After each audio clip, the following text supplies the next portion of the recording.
For replacement tent parts, please contact customer service with your previous order number. Please note that this repair process does not work with our compact or premium tents. Start off by removing the peak pole from the frame and set aside. Next, grab a screwdriver and start removing all the large screws that hold the truss bars to the lower peak pole bracket.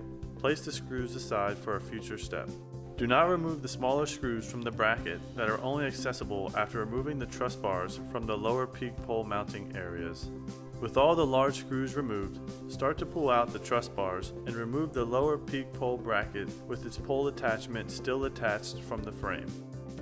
Now, grab your new lower peak pole bracket with the pole and push the truss bars back into place. Make sure to align the holes on the truss bars with the holes on the lower peak pole bracket. Next, use the screws you set aside earlier and insert them into each hole on the lower peak bracket. With the screwdriver, screw them into place.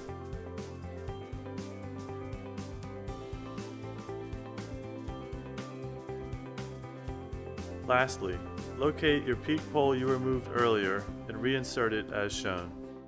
Your lower peak pole bracket is now repaired.